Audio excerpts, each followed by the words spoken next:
Over the course of the next 1 hour or so, multiple stakeholders will get together to share ideas and all these aspects and more.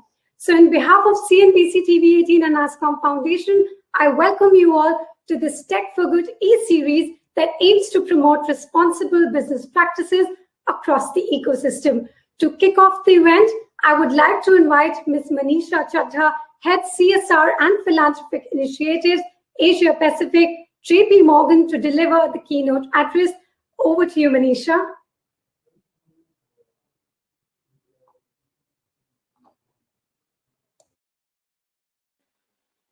Thanks, Lata. Thank you, everyone who has joined us today for this webinar. I was asked to set the context of the report and the event in this keynote. And last evening, I was trying to jot down some points that I would like to share with all of you. When my house help, very excited, comes and tells me that her daughter has found a job. Her daughter, Aisha, is in her early 20s, a vivacious, very ambitious young woman who fought with the family because she wanted to do a hotel management course. That was where her passion lay. Her mother actually had to take a loan to pay for that course. And here was her mother standing with me, so thrilled that her daughter had found a job in a call center. 3 years of training to be a chef. And this young woman is now working 6 p.m. to 3 a.m. handling calls. But we all know Aisha's situation is not unique. In fact, some people might say she's lucky to have a job. There are so many young people who couldn't continue with trainings, had to drop out to be able to support their family with the additional money they needed during the pandemic. There were others who completed the training, came out and found there were no jobs for them. The last year has been challenging in so many ways.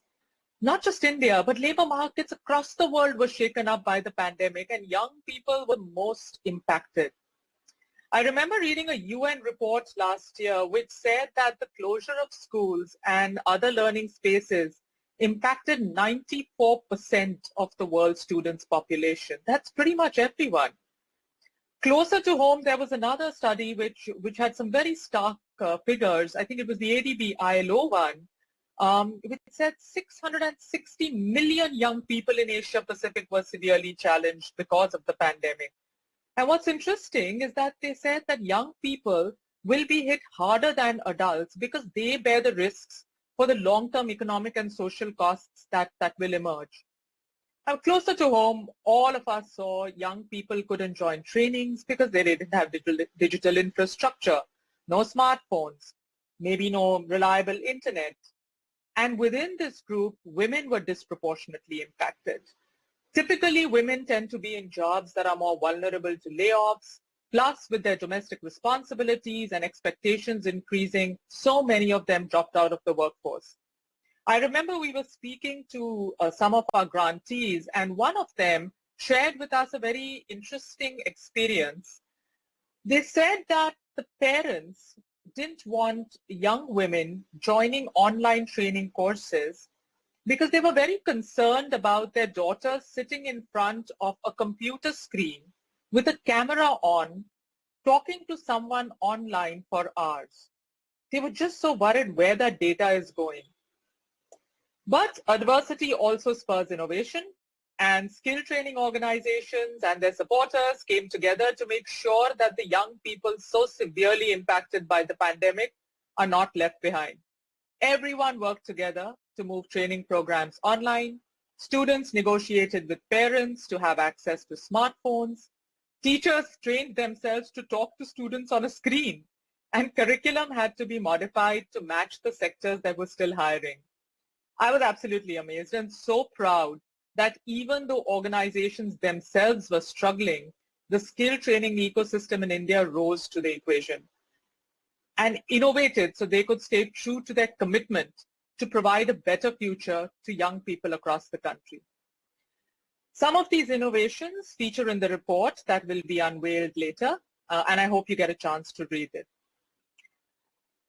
Given what we've seen over the last 1 year, now more than ever, I believe that economic opportunities should be available to everyone. An inclusive economy in which there is equal access to opportunities is a stronger and a more resilient economy. But how do we do this in reality? At JP Morgan, we are trying a couple of things. We're helping young people acquire the skills that will put them in career paths of their choice. We're helping micro and small business owners, of course, recover from the pandemic, but also set themselves on the path to grow. And overall, we're enabling solutions for access to appropriate finance particularly for those who are socioeconomically disadvantaged or underserved. But coming back to skills, and why not? India is an exciting place to be if one works in the skills ecosystem. As all of you know, our country is uniquely positioned in the global demographics with a massive population in the working age. We almost owe it to our future generations to leverage this demographic dividend and to help these young people of today not just be participants, but actually active contributors to the country's economic growth. It's with this thinking and that we approach our philanthropic work in jobs and skills. We're committed to helping young people in schools, colleges, ITIs, and so on, make that transition from the world of education to the world of work. You may have heard about a collaboration that we set up with the World Bank in 2019 to try and bring about the school to work transition at a systemic level. We also believe there is a need to support those who are unemployed and have had to drop out of education for some reason or simply want to better their employment options by providing them training and placement and support for jobs and careers that offer them the pathways to grow. Over the last several years, we have had the privilege to collaborate with a number of organizations to make these interventions and this approach that we follow very real on the ground. And while together we have evolved our programs to keep pace with the labor market, there are also so many questions that we, and as part of the sector as a whole, have been grappling with. Do graduates get better jobs? Can skills training help bridge the gap for those who have lesser educational qualifications? Does the duration of the training program make a difference to the final salary? These are just a few actually. The list is rather long. And we're delighted to have collaborated with NASSCOM Foundation and SATVA to answer some of these questions. The idea is to understand the return on the investments that are being made in skill development. Are the programs delivering outcomes as intended? How are the different models working? Where are the levers that maximize impact? And so on. I hope the findings of the study spark a conversation between the diverse group of stakeholders who have joined us today. And I believe are committed and invested in developing the country's future workforce. I'm also very excited to listen to the panel discussion that is to come in this webinar. Having had the privilege of knowing some of the panelists for many years now and spending endless hours with them debating on the topic of what is needed in skills training to transform the country, I'm sure you'll find their perspectives and experiences very interesting. Thank you once again for joining us today, and I hope you enjoy the panel discussion and report. With that, I hand over back to Lata. Thank you very much, Manisha, for your very inspiring words and insights. I request you to please stay on for just a few more minutes. Up next, we are unveiling a very special report that SATVA and NASSCOM Foundation, supported by JP Morgan, have put together. It's called Understanding the ROI of Skilling in India, a Landscape Study. Eminent leaders from the CSR and development space will also shortly be decoding some of the highlights from this report in a power-packed panel discussion. So let me first welcome the panelists for the report launch. Ashwini Saxena, CEO, JSW Foundation.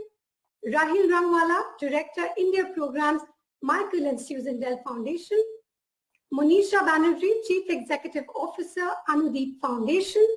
And Sri Krishna Sridharmurthy, Co-Founder and CEO, SATVA. Let me also welcome the session moderator, Mithun Bhandari, Editor, Special Projects at Network 18. Welcome everyone. It's a pleasure to have you all with us. Well, this is a virtual launch, so let's now take a look at this video to unveil this one-of-a-kind report and get a glimpse of its scope and findings.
So that's the insightful report by Sattva and NASSCOM Foundation, supported by JP Morgan. At this point, I would like to thank our keynote speaker, Manisha Chadha, for taking our time to be here today. Thank you very much, Manisha. We really enjoyed your insights. And now it's time to decode some of the highlights of the report we just launched and have our panel of experts share ideas and insight on understanding the return on skills training models in India. We'll try and keep the conversation as interactive as possible, so please post your questions in the comments section and we'll try to take up as many as time permits. With that, I'll hand it over to the session moderator, Nidhu Bhandari. Thank you very much, Lata, and welcome everyone. Well, like Manisha was saying in her opening address, India will be home to the world's largest workforce over the next couple of years. In fact, the union budget of 2021 has set aside about 3,000 crore rupees for the upskilling and training of youth in India with an objective of making them far more employable for the future. The private sector on its part has also been doing its bit. It has contributed over 1,600 crore rupees to skilling initiatives through the CSR route. So the intent is clearly there, the budgets are there, the spending is happening on many different kinds of skilling models that have been adopted by the private sector, by the public sector, by non-governmental organizations. But what about the results? Why are there such wide variations when it comes to the cost of training or to salaries or to placements of trained youth? Which skilling models seem to work best in the Indian context? How are training organizations really coping with the pandemic at this point in time? And what really can be done to maximize the ROI of skills training models in India? Those are, of course, the important questions that we are here to answer today. And I'm very, very pleased to be joined by a panel of eminent experts here. And I welcome all of them once again. Ashwini, I'm going to come to you first. India is a vast country, it is a complex country. While there really cannot be one size fits all sort of a solution for everybody in India, are there critical levers or critical drivers of ROI that any skilling models should be keep in mind? And what does an organization like yours look at while partnering with a skill development training organization?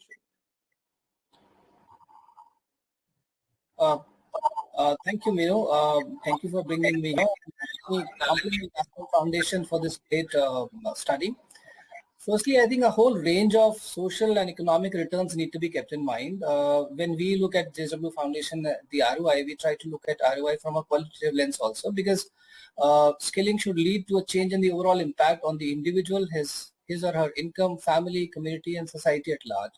And in our own skill development journey over the years, what we've identified that there are a number of success cases where skill enhancement of an individual, especially of a woman, have led to a change in the overall perception and attitude of the family. So I think those are some of the key ROI indicators that we surely keep close to our heart. Coming back to the more mundane things, I think linkage is the first and primary important driver for us. What is it that the ecosystem is requiring? What is needed? And what are we offering, in terms of our skill development services?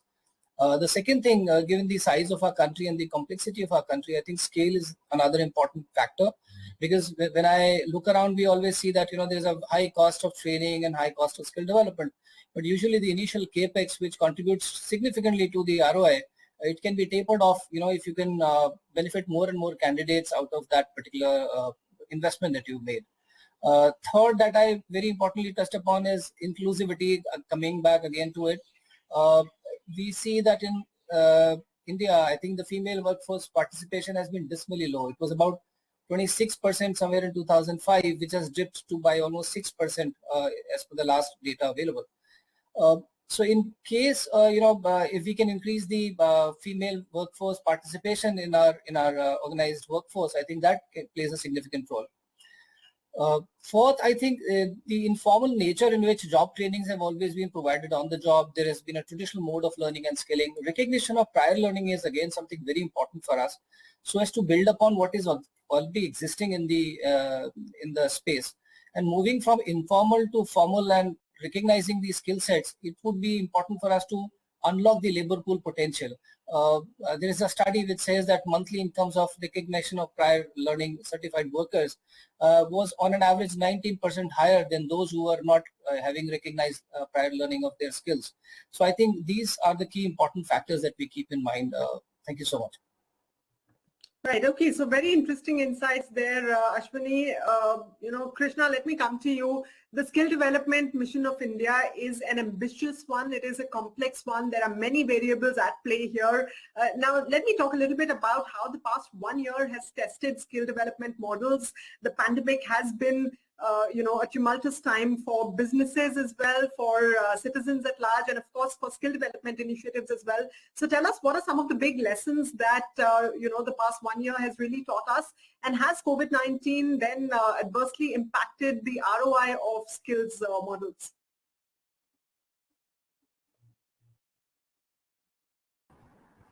The most important I think that happened, because of the pandemic is, literally the deck of cards was completely reshuffled, and I think it's important for all the players to now come back and rebuild it. And I think that's the opportunity while the challenges existed.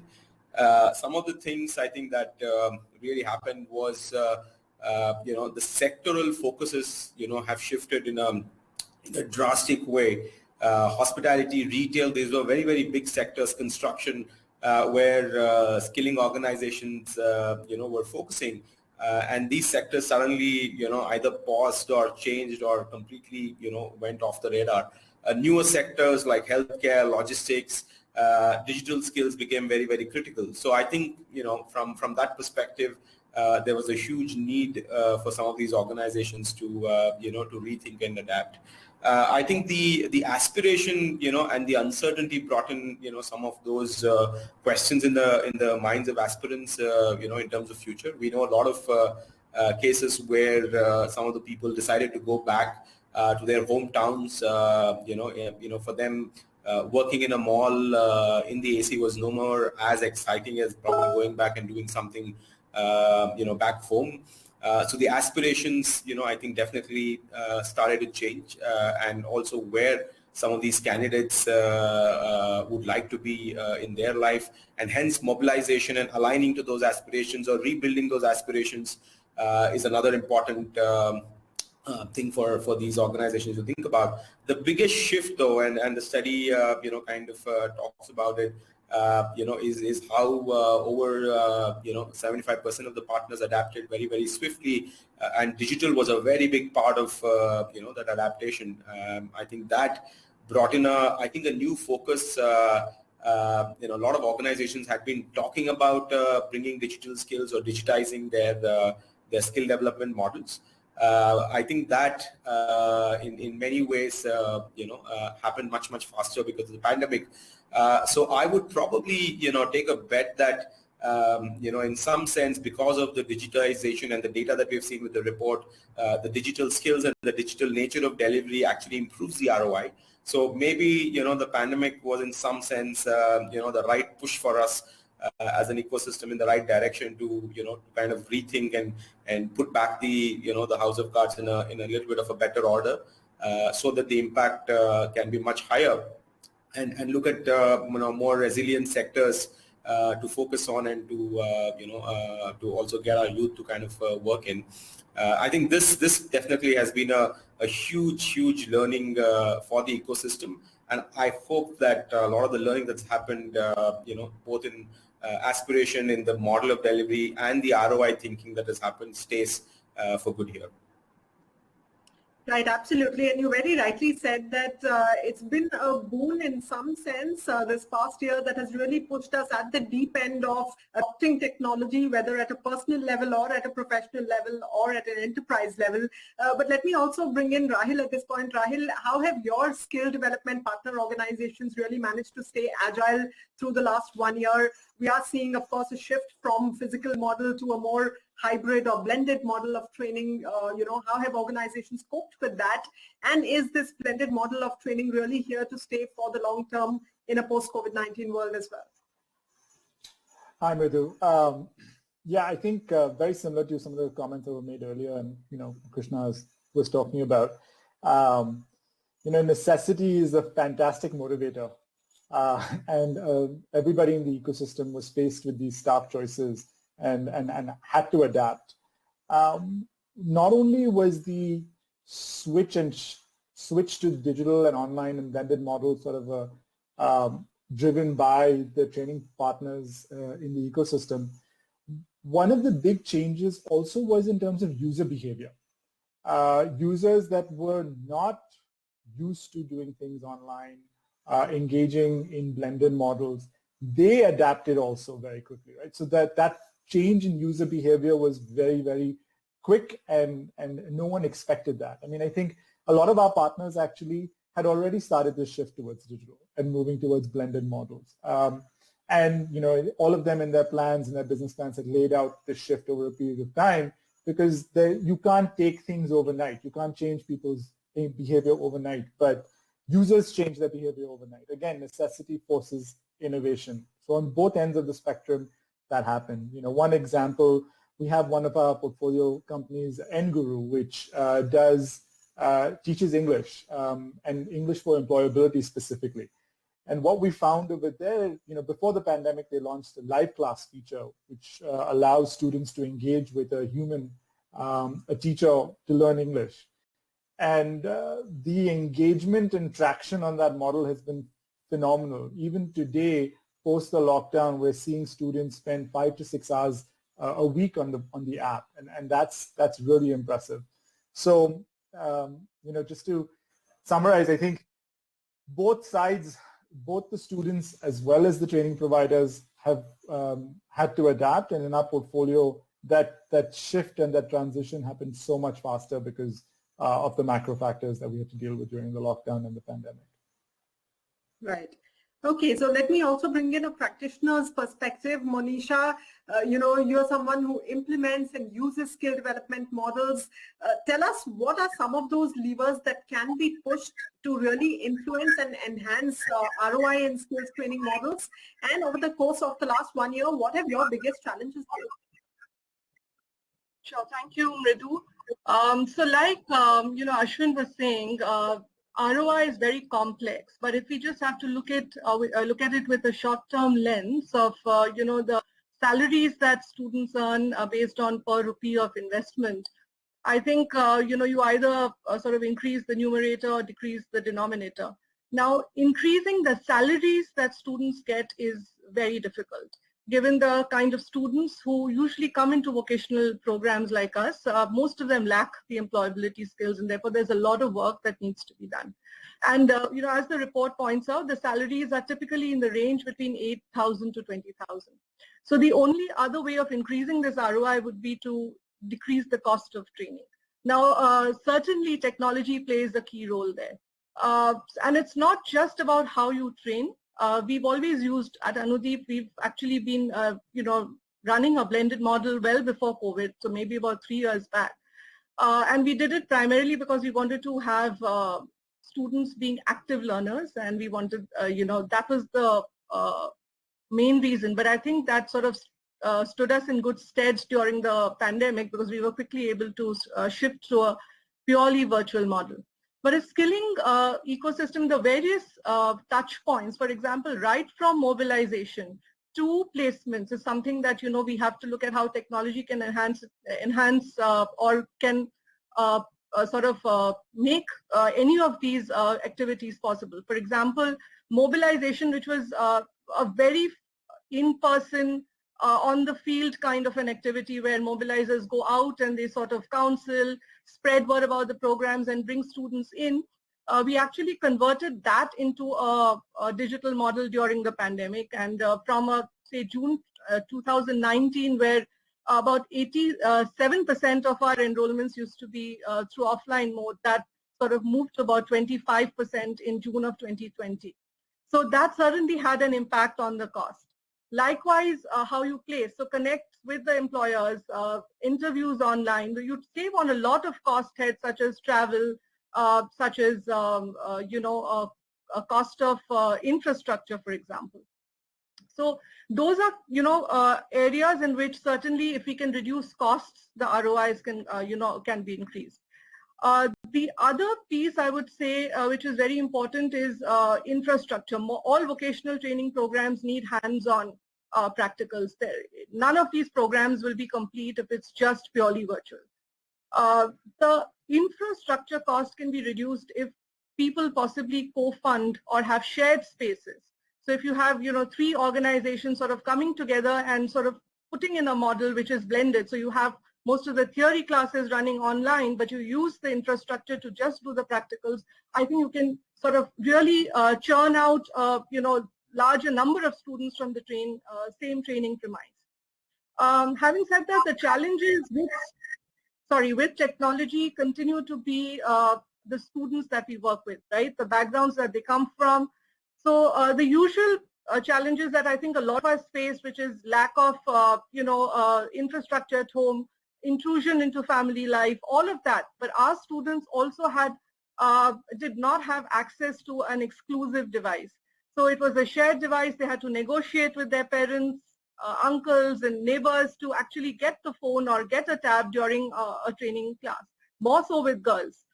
And the other thing, of course, is the internet, the cost of internet itself, which I think we were able to mitigate by actually, allowing them that expense, because we had savings in other heads, and, we spoke to our sponsors and we were able to give them data packs to run the classes. So we've been looking at, various ways in which, and like everybody's been saying, it's taught us a lot. So digital to all the activities, looking at how budgets can be repurposed, looking at shared premises, we've done a lot of that, and that certainly helped in sort of increasing the ROI.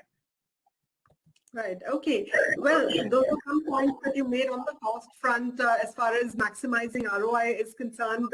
But Rahil, let me ask you, there are many models at play, those that are being adopted by the public sector, by the private sector, and the ROI does seem to vary significantly, like Monisha also said, in terms of salaries. The report findings also say so. What are some of the biggest reasons why there is such a wide variation with respect to ROI? Can there be a more standardized benchmarking when it comes to salaries, when it comes to placements? Why do they differ so much with different models? I think first we have to just acknowledge and accept that this is not a homogeneous sector. The labor market is different. The sectors we operate in, the jobs are very, very different. So as a result, the kind of training interventions for the different types of jobs in the different sectors will be very different. And I think it starts from just accepting that variance is going to be there. The other side of this coin is that the demographic you're dealing with is also very different. And what I mean by that is, the intervention you need to get somebody who is a 10th pass is very different than an intervention for a 12th pass or someone who's a graduate to get maybe the same job or maybe the same salary. So there is a range of types of things that you can do for the different types of demographics you're dealing with. And one of the most critical ones of the demographics, and I think even Monisha highlighted this, was for women. Women, it's, they tend to have lower agency, lesser access, whether it's digital or ability to make choices.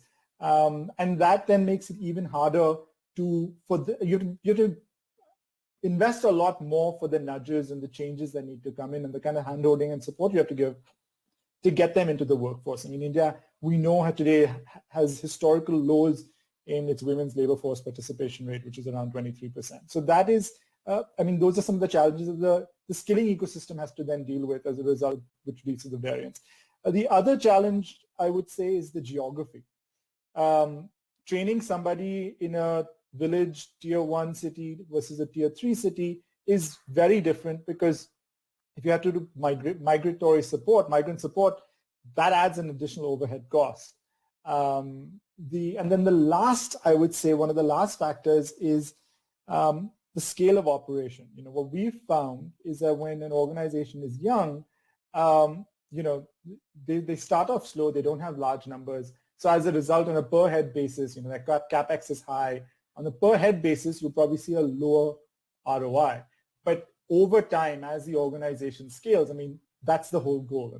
For us to take them to scale, you do see that improving. So stage of organization is also important. So just to, I think the 4 things would be the sector of the job, the demographic of the student, the geography of the intervention, and the scale of the organization.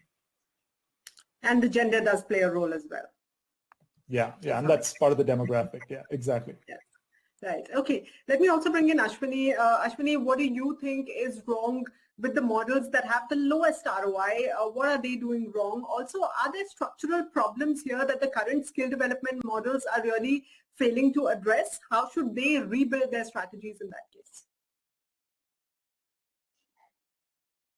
And with the second part of your question first, I think, yes, there is a significant structural deformity, if I may use the word. There's an information asymmetry that flows around. And I think that's one of the key areas, where the skilling ecosystem needs to be talking on a very regular basis, and I would say on a real-time basis with the employment, employability space. I think that disconnect between the two structures still seems to be existing, and I think that's where one key challenge happens to play. I think COVID pandemic has proved it so beautifully. I can refer to a number of studies that were carried out by different states to find out how the labor is moving during the COVID, what kind of skill sets, how can they be trained, can they be retained back in the villages where they are, and can they somehow take care of their lost livelihoods because of this severe pandemic, and there's no space being available for them to continue where they were working earlier. So I think till we do not, work on that structural part of it, I think this is going to be a severe issue, that we train people in a supply state and they are shifted to a demand state, and therefore the mobility and the retention is not taken care of in those new locations. And I think another, I would say, a cultural part of it is, let's not shy away from discussing it, that the sense of dignity of labor and respect for any kind of work, I think is still something which is desired as a social value, and there's a big shift, which has to take place there. But I think coming back to, again, the ROI, which is our lens, I would say a low ROI, as I think, Monisha and I think Rahil also touched upon, needs to be analyzed a bit deeper to understand what drives the low ROI. And to me, sometimes the ROI is also just an indicator of what kind of trade-offs you have to take. There are certain cost-benefit ratios that certainly can be tweaked, But at a point of time, ROI becomes a good decision-making tool to take a conscious decision that despite low ROIs, there are certain programs, there are certain skilling which needs to be taken care of, which needs to be done, because that's the requirement of this country. I mean, the way we try to subsidize higher education in some of the most prestigious institutions, I think similar kind of an approach would have to be taken for skill development also, because thankfully now the new education policy does talk about skill development right from the school stage onwards. But I think a number of things that Rahil and other people have touched upon, and I understand from the report also, it comes out quite clearly that the demography of the child who comes into as a training in the skill development space, a lot of work remains to be done at the time when he or she was in the school. And I think that becomes a big challenge. So I think ROI, there is nothing wrong with ROI in that sense. That's one part. Second is, for skill development, you'll also have to see what is your time frame in which you are trying to expect a result. My own experience tells me that skilling somebody into one particular trade may not yield results immediately. There are a number of studies from various industrial associations which talk about the gap of lateral skills, a person having a certain pool of skill sets so that that person becomes useful on the shop floor in a number of ways. I think that's something which is still missing. In JSW, we are trying to do some of that, on our shop floors to see how we can, impart a whole pool of related skill sets to the worker who's working on the shop floor so that he or she becomes more useful. Thank you. Right. Okay. Good to hear that about the initiatives you're taking at JSW. Let's also talk a little bit about how we actually measure the ROI that all of you are looking at with your own respective lenses. Monisha, if I can come to you, there is salary, there is placement, and then there is the long-term opportunity creation for a candidate. What is the optimum mix really like when it comes to measuring ROI? Also, are there specific skills or practices or methodologies while the skill training takes place that really enhance salary prospect for the trained youth? Right. So I think, everyone's been sort of saying the same thing. So I want to sort of reiterate some of that. Essentially, if we look at ROI from a short-term lens, so say, usually funders fund a program for a year. At the end of the year, what can you measure? You can only see the salary that they've gotten and they've, and what percentage of your students have been placed. And typically that continues to be the ROI, and it's important because for everybody, I think the first success is, it's an important lens to look at. However, it's a very complex, ROI of any skilling program can be, there are so many dimensions to it that it can be very complex. So Rahil was mentioning, so the demography, the region, the sector in which you're trying to sort of place the student, all of that contributes. Say the end goal could be your starting salary, which is standard. It could be, anything in your, on a bell curve, the median would be between 8 to 20. But in order to get there, imagine somebody who's at a level 1 and probably has to be taken up 10 levels. So the kind of intervention that you have to do with that person is very different from somebody who's already midway in say grade 9 and just needs a little bit of push to reach there. So that is very difficult to measure. And I'd like to sort of really amplify this with an example. So we work in an area in West Bengal which 8 years back was a very conservative community, and girls would be confined to their homes. They would not be allowed to step out 3 kilometers outside their homes. We've skilled about 1,800 girls from there in high-tech technologies they're working on today in the AI sector on machine language and computer vision. So there's this employer partner that we have called iMerit, and they have an office there, and it's amazing to see these young women who half speak Hindi and half speak English, working on some of the latest technologies. These women over a period of time have become team leads and assistant lead managers. They've gone abroad. They now have agency at home. They are decision makers with respect to finances. And you're actually witnessing a community transformation because now the fathers and brothers are bringing their young women in because they want them trained. We recently had a case of a girl bringing her mother in because she wants her to be financially independent. From the time, 8 years back to now, there's been a community transformation completely, but how do you quantify that? So you have to look at things also with a long-term lens, and it's also about the kind of job that a person might get into, the nature of the organization, and therefore the security that the person has in terms of not just the salary but the other benefits and the stability that comes into the life. So I think there are several sort of ways of measuring this completely. In terms of what is a good practice, I think one of the things that's very critical in skilling is to ensure that there's market alignment. So whatever we are teaching should be something that has a demand in the market. And I think that's where training, institutions like us, we always lag behind industry, right? So we play this catch-up game all the time. So a strategy that's worked for us really well is to partner with employers constantly, and before running a program, we bring the partners in, get them to vet the curriculum, we get them to participate in the program, so that we're working with employers even before the program is sort of completed. And it's not something that we're doing after training and trying and pushing students to the employers. So the continuous, given the agility with which job roles are changing, the kind of skills required are changing, this input into the training program on a regular basis really helps get better placements for our students. Right. Okay. So I want to pick up that one point that you made about long-term community transformation, and let me bring in Krishna here. Krishna, is the CSR ecosystem, are the founders and funders of organizations really looking at long-term change? Are they looking at community transformation in the long term as an ROI metric?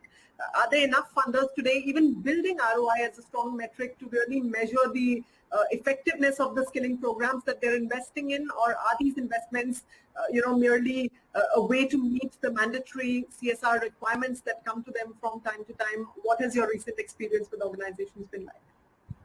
It's a very, very important, and I think very relevant for all of us. So, I think the three critical things for us to look at right now, I think CSR, itself, not just in skilling overall, but CSR itself is going through a huge amount of transformation. What started off, it's been 5 years of the law. What started off as compliance had started to move towards, the conversation of outcome and impact. So, and the recent amendments actually emphasize that, because now there is better focus on utilization, better focus on impact assessment, stronger role of the CFO and the board. So all of that, is kind of making people think about outcome, and the impact a little more strongly. In terms of the focus of long-term impact and ROI, I think definitely is coming in. And that was, I think, one of the good things about the law, that, these kind of discussions are happening with business leaders who already understand the concept, of ROI and how it works in business. So for them to ask these questions in those governance meetings, and I think that's actually made a strong, difference to the way partnerships have happened between CSRs and the ecosystem. And interestingly, since the law, kind of came into effect to now, the budgets for the skilling ecosystem have tripled from a CSR perspective. It's close to 5.5–6% of the overall CSR spend today. So from that perspective, I think it's already there, the thought process. I think what is missing, going back to some of the points that Ashwini and others have mentioned, is the context of looking at the ROI. I think the purpose of the study also for us was not to kind of standardize ROI, but actually make the ROI discussion, a very, very contextual, deliberate, and data-led. For this study itself, we've looked at 8.5 lakh data points, for this particular study, and thanks to so many organizations that have contributed to that. So for us to be able to use data to make decisions, be deliberate about it, make a conscious choice that I'm okay to do for example, a lower ROI investment because it gives me long-term impact in a community that's untouched. All of those should become more deliberate choices. I think that's the knowledge that we should provide to the CSR ecosystem and move them in that direction. And that's, in some sense, it was the purpose of this report as well. Right, absolutely. Okay, so I'm going to come to some of the findings of the report. Ashwini, if I can come to you first, there are many inputs that really determine the success of a skilling program. There is the curriculum that is designed, the infrastructure, the quality of trainers, and of course now even technology interventions. So how can organizations then realize that which of these inputs have the maximum impact on outcomes, and how should they go ahead and build a whole model that maximizes ROI?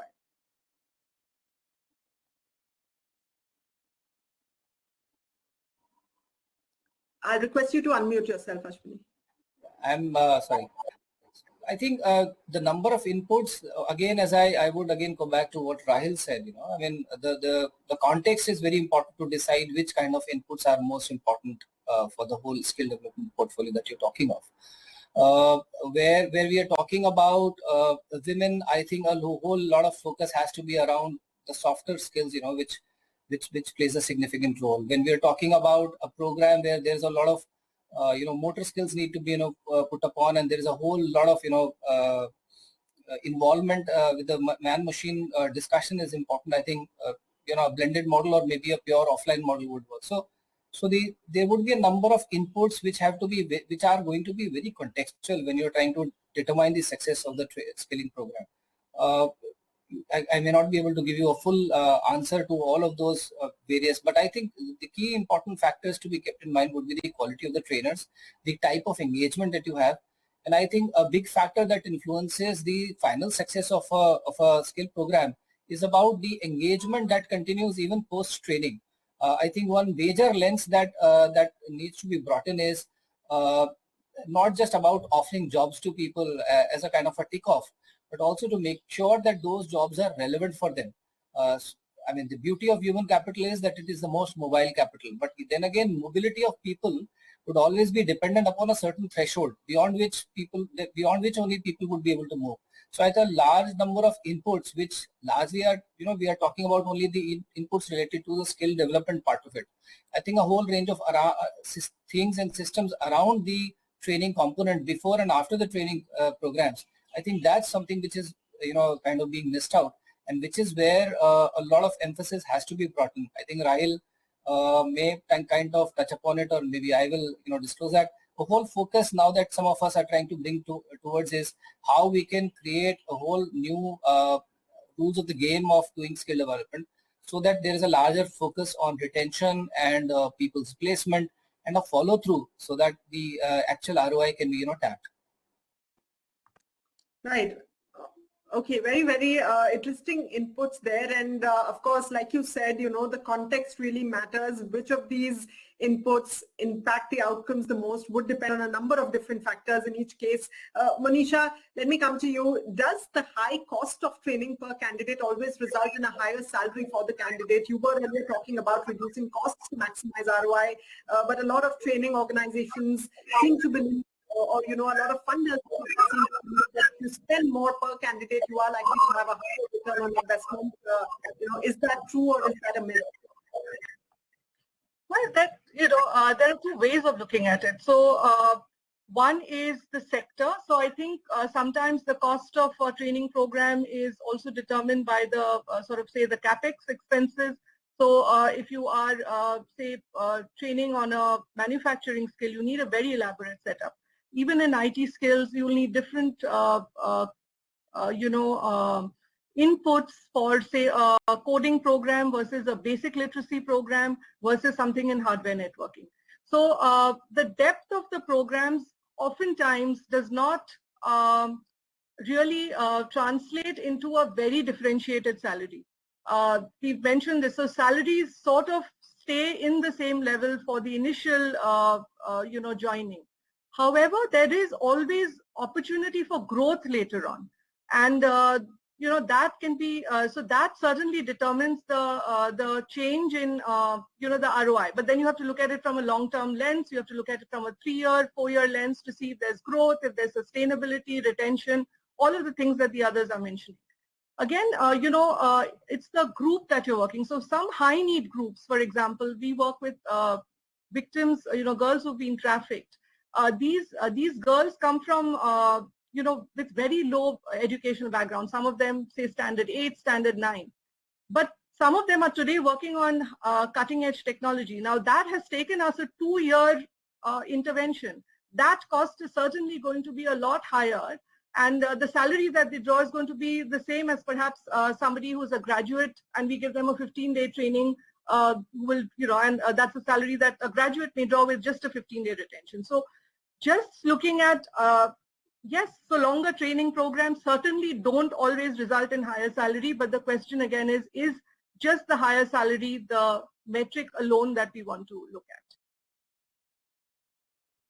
Right. Okay. I also want to remind our audience here that this is a participative session, and we are, of course, already receiving a lot of audience queries, and I'm going to come to them shortly. Please do go ahead, use the chat mode enabled on your device to post your questions, and we are going to try and answer as many of those as possible. Rahil, I want to come to you. One of the big challenges, you know, in this whole skill ROI measurement is the availability or the lack of availability and the quality of data. Now, how then do we envision a whole data-backed decision-making ecosystem as far as skill development is concerned? How will benchmarking really happen in the future? And while I'm with you, let me also push across a question that one of our audience members has just asked. How many years do you think we should support a skill development program to see a tangible ROI? Is there really, you know, a minimum benchmark that they can look at, that, you know, you support the program for X number of years and you are sure to see ROI? Does it work like that at all? I'll go with the second question first because it's an easy one, and the answer is there is no standard minimum number of years or months. And the reason for that is the ROI or the duration of your intervention kind of depends on what impact you're looking for. I mean, I think, you know, Monisha was giving a great example. Like, we're talking for, you know, rehabilitation and transformation of girls who are trafficked. I mean, that takes 2 years. But if you're talking about somebody who's a graduate and needs to get into a BPO job, that may take 3 months to 6 months. So the duration of the intervention directly depends on the kind of impact. And we talk about ROI, the impact is not the same for every funder. It's not the same goal for every institution as well. So you need to align your duration along with what you think is the impact you want to achieve. Transformation, like community change, like Monisha was talking about, and I have had the opportunity to visit the program that Monisha was talking about, and it's truly impressive. They've done a fantastic job, and that takes time. To your first question, which is a much harder question, measurement is always expensive, and you know, you're dealing with informal workers in the informal sector. The definition of a job in India is it's not the same. I mean, most people, when they think of jobs, they think about, you know, a 9 to 5, going to the same place every day. India is a country where 85% of workers are informal. People don't have jobs, they have work. And in many cases, many different types of works. People do many things at the same time. So measuring that is not easy. But what I would say to that is that there is, what we are seeing over the last year, a transformation in the adoption of technology. And that technology is allowing us to get data points and traceability and improving trackability. You know, one of the major shifts that's also happened is how people recruit. You know, earlier some of these employers were not recruiting online.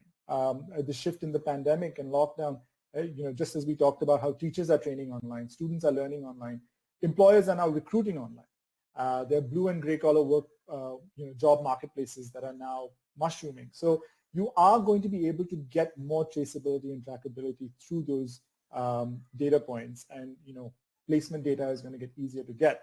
But, you know, long-term retention data, transformation data, that is still expensive.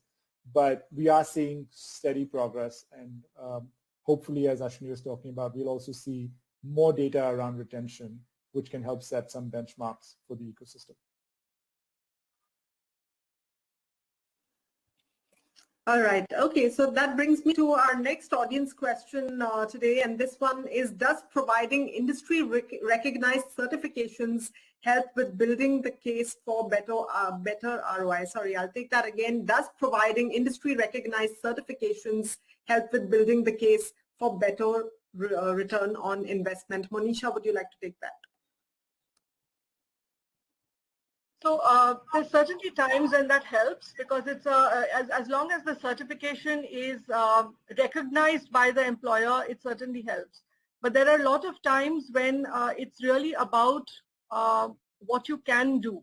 And we're seeing more and more about employers looking for the softer skills, like Ashwini was saying, and I'm really talking about the 21st century skills that are now becoming exceedingly important. So it's more about how you communicate, your critical thinking, your ability to collaborate, ability to problem solve. I think those skills are becoming, if not more, they're equally important and as important as any technical certification. So certainly in some cases, the industry certifications have, it's a credible measure of your skill set, and it's easier for an employer to look at that certificate and hire you. But I think the other aspects are equally important. So it has to be both in conjunction for a person to be employed. All right. Okay. Krishna, let me come to you. Krishna, how do you think the skills gap can really be bridged in the post-COVID-19 world? How can all of these efforts, these various and fantastic efforts that are being made by the public, by the private and by the non-profit organizations really be made far more collaborative? Because a lot of these are happening in silos, and I guess the impact could be much higher if there was far more collaboration. Would you agree? Absolutely, Madhu. I think that's one of the biggest focus of a lot of us in the ecosystem. How do we tie all of this together? I would just make 3 quick points. One, I think there needs to be a lot more knowledge data sharing that happens. There are many times we are called in, for example, to assess the impact of a training program which is being funded by 2 funders in Bombay who are sitting 2 kilometers away in BKC, but they can't share the data because there is that kind of a relationship doesn't exist between those 2 organizations. But from an ecosystem point of view, it's just an extra resource that's getting spent. So I think just sharing knowledge, data, opening up collaboration in the social impact space beyond the business boundaries, and finding a way for brands to kind of come together, I think it's very, very critical, and getting that knowledge. Second, I think there's a cost for collaboration, and that's something that somebody has to go out and invest in. It takes effort to actually put the right framework for collaboration, put the right design for collaboration, and create a shared vision for that collaboration and anchor it. I think that's something that we should keep in mind and look forward to kind of investing in, so that as an ecosystem, overall our ROI as an ecosystem can be much, much better. Well, thank you, Krishna. Thank you, ladies and gentlemen, for those very fantastic insights into understanding the ROI of skills training models in India. Appreciate you taking out time to join us here today. A big thank you also to our very participative audience here, and my apologies for not being able to take all the questions, but there is always a next time, and we will be back with a brand new conversation on technology for social good in this decade. That's on 31st of March 2021 at 11 a.m. and the NASSCOM Tech for Good series will be back on the 31st of March at 11 a.m. So do join us again then. Also, I'd like to extend a very special thank you to our sign language interpreter today, Gaganpreet Kaur, who in fact has taken out time to be here with us today and made this event a truly, truly inclusive one. Thank you, everyone. Appreciate you joining us here today. Stay safe. Until next time, goodbye.